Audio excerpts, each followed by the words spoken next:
Happy Sunday, everybody. Steve here. Back from indoctrination. I posted another video about talking about that and more out. This is quite challenging. This airline stuff. But like I said, I'll do a separate video. I'll talk about that a little bit. But so I'm home for a couple of weeks, and then I go back to actually start the sim training. So haven't even gotten to the hard part yet. So anyway, I made a point. I started back in 2020 with just reading systematically, going through the Bible, and I know there's plans to read the Bible in a year and all that kind of stuff.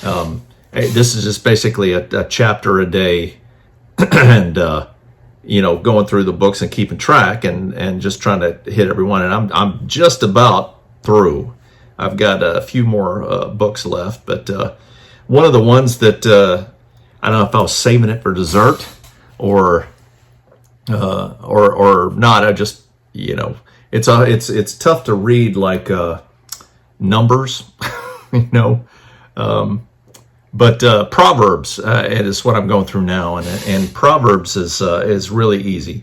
And I look at it. I read this one particular chapter today, chapter 3, and I'm just going down the line. It's like ticking off the list of how to live your life and wise things. And of course, Solomon wrote this to like he's talking to his son, telling his son, "Hey, son, here's what you need to do. This is what I've learned. This is the way you need to be."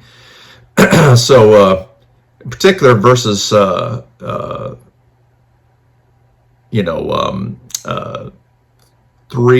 chapter 3, verses 3 through 10 is what I'll kind of go through and kind of read off and read and kind of, what I take away from this. But begin in verse 3. "Let love and faithfulness never leave you. Bind them around your neck.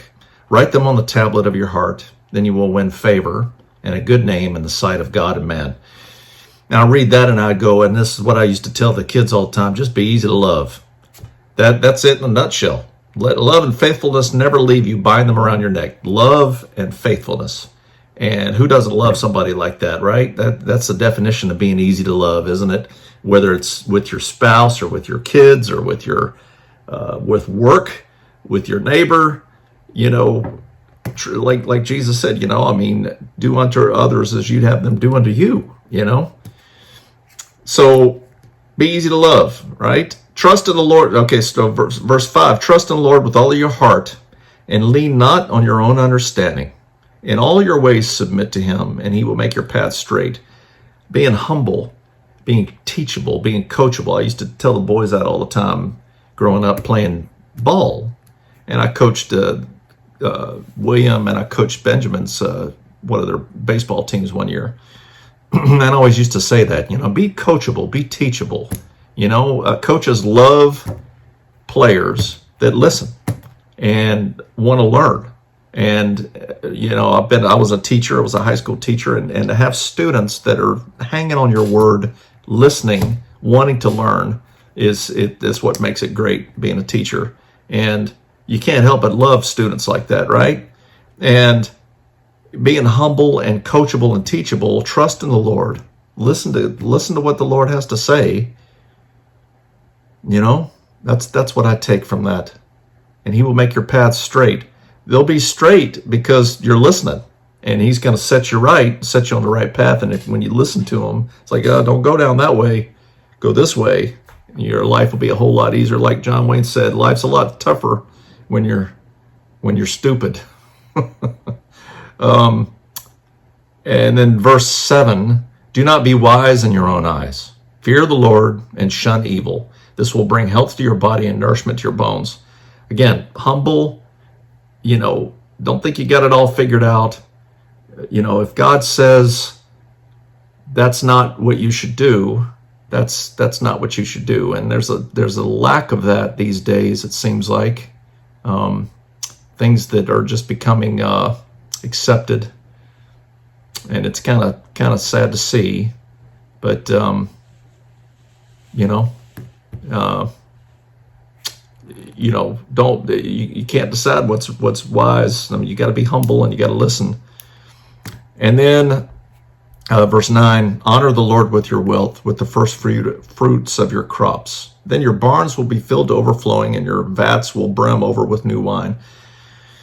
Now, when I was younger, I think that I would read verses like that, and I kind of had a mindset like, well, if I just do this, then God's really going to heap all these blessings on me. But it's not about that. I think the older that I get, the more I look at this and I realize that it's a giving heart.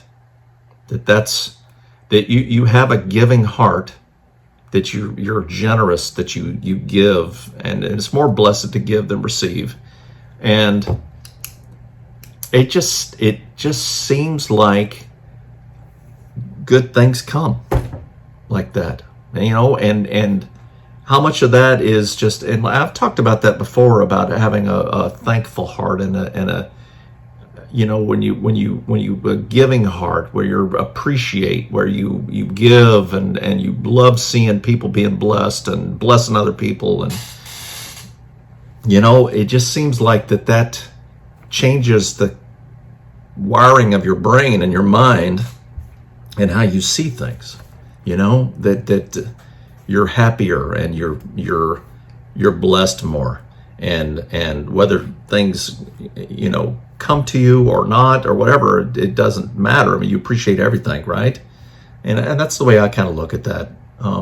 So easy to love, be humble, be coachable, teachable, listen to God, do what he says, and be generous and giving, and have a giving heart, So, I mean, and the Proverbs is just full of that, You go through and it's like, okay, this is like lessons in life, So anyway, I hope this is a blessing to you, as it always is to me.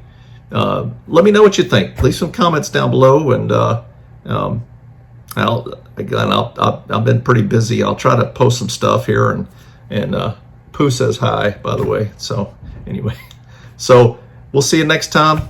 Take care.